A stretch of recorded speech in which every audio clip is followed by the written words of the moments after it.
we know the rate. Yeah. Right? And and since time starts at 0, So divide by the rate. change the time. Wait, So we are we- looking at the time, right? Yeah. Yeah, and so if we're looking at an initial time of 0, then we're going to only be looking at how what kind of time has elapsed over the course of going from 0 molar to 2.2 molar, right? Okay, so plug and chug.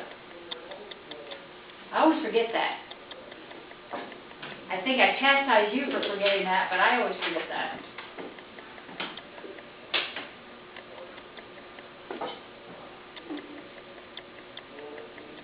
Oh, what rate would we use though? Because the rate's changing. Oh, hold on. They give us. Do they give us a rate? No, they give us the reaction concentrations of X and Y. Yes. So we can use So that you to can determine solve the rate. for your own rate. Okay. Yes. Since we already know the variables. Right. So the rate would equal. So you're not looking at K either. You're not looking at X anymore, or X at all I guess anyway. it'd be 0.007 times 0.6.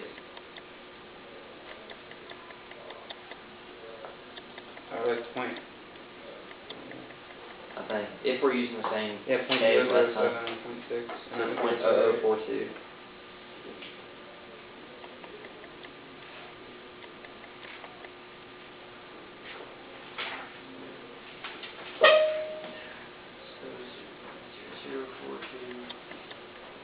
I'm thinking there's two ways to do this. 0.2. T. 47. So the change in Z is 47. 0.2. Yeah. So 0.2 divided by that. And that would give 47.6 seconds. What'd you get? 47.6. Yeah, I think there's another way to do this too. No? We can't use that equation. Yeah, are we wrong? No, you're fine. Alright. You're fine. It's just the rationale that they want you to use, you can't use.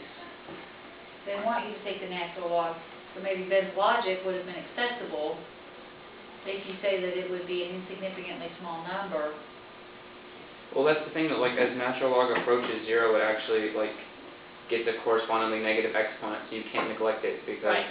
it approaches negative infinity, not a specific number. So I don't know if this problem is, I don't know. I like the way this is solved because this gives us the right value. So you all substituted the y value that you were given in here, right? Yeah, we just substituted that and then times And then multiply by k to get your rate and then apply it to the situation. That should work just fine. Okay? That should be fine. What are you doing? Oh no, this thing is rash. It's bugging where you can't get it to go straight. I give up. Okay, let's look at problem D. Because this is the part that I think I didn't do a very good job on with you guys, and depending on what textbook you're looking at, it's described a little differently, but it's not as hard as what a lot of textbooks make it out to be. And so this is kind of a cheat method, but it works. Oh, by the way, on that last problem, you got 2 points. It doesn't say what you got 2 points for. I presume it's for the setup and the answer. Okay, part D. Select from the mechanisms below the one most consistent with the observed data and explain your choice. In these mechanisms, M and N are reaction intermediates. Oh, how many have I told you that? I'd say 2. Okay, let's stop and think about it first, okay? The slow step, I said this earlier, almost all equations have a series of intermediate steps. You add up the intermediate steps to get the overall reaction. So a reaction mechanism can be multiple different things. There are several different ways that you can get to the same product, okay? This is trying to predict which one is the most likely scenario. These are determined experimentally. So now we're trying to analyze the information to predict which one is going to be the closest. Now remember, the slow step determines the rate. the reaction mechanism has to agree with the established rate law, which we've determined here. So we need to keep that in our focus. Okay? So now, and it also has to agree stoichiometrically. So all of the reaction intermediates, all the reaction mechanisms all the reactions in one mechanism have to add up stoichiometrically to the overall equation, which is 2x plus y yields z. So looking at choice 1, let me erase this.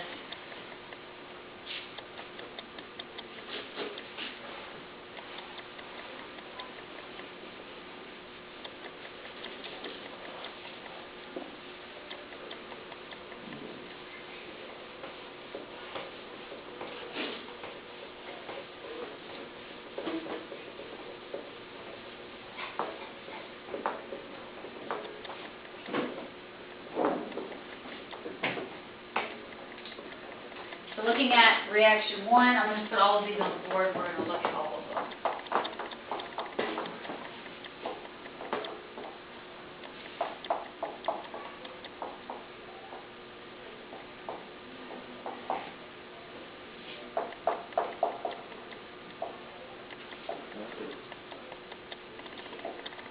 It would really help if I could read.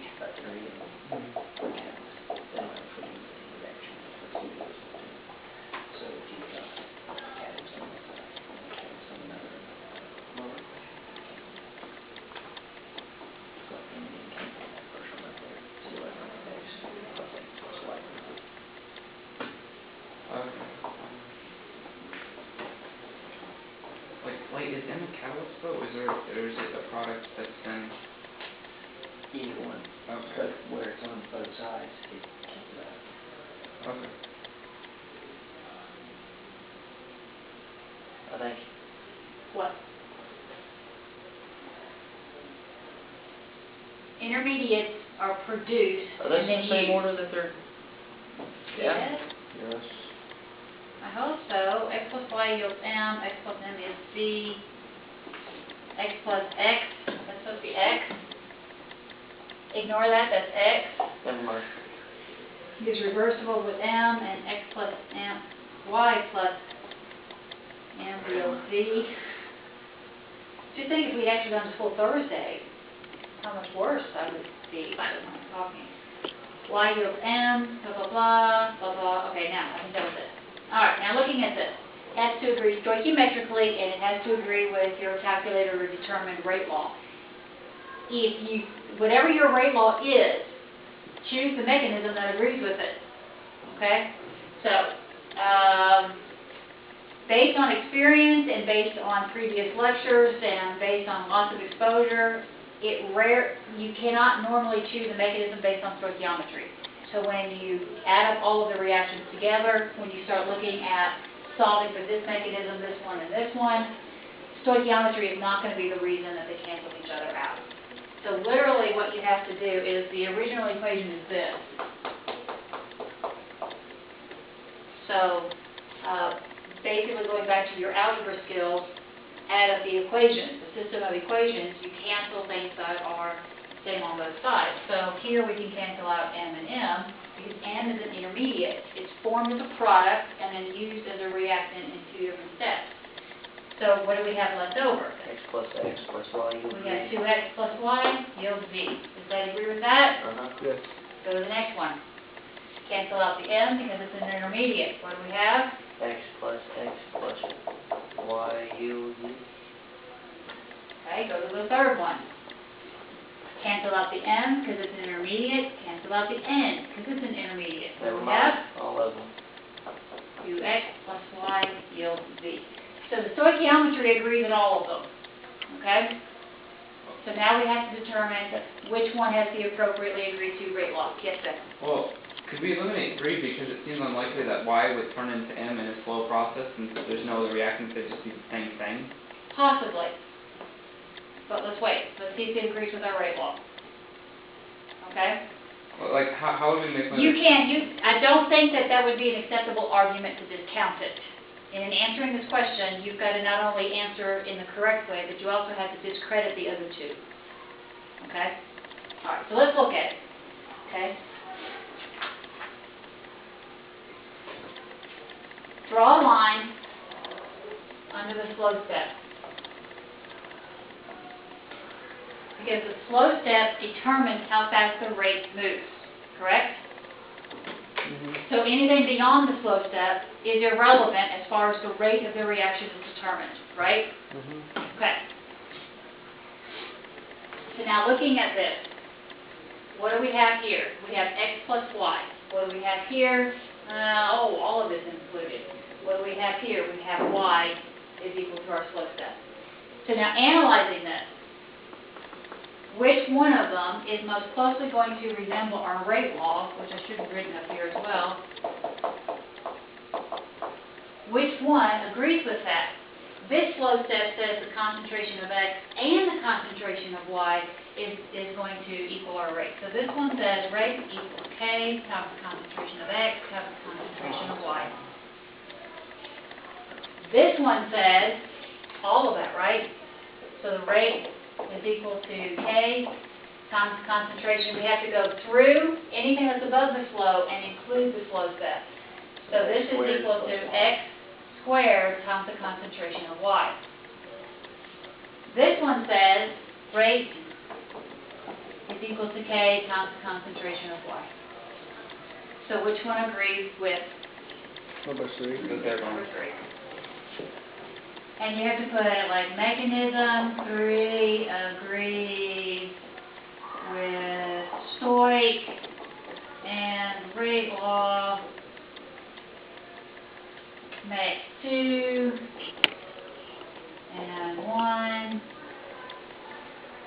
do not show rate law. And this is where arrows are great, because you can underline MEC 2 and draw an arrow there. You can draw MEC 1 and draw an arrow over here, so that you don't have to rewrite them.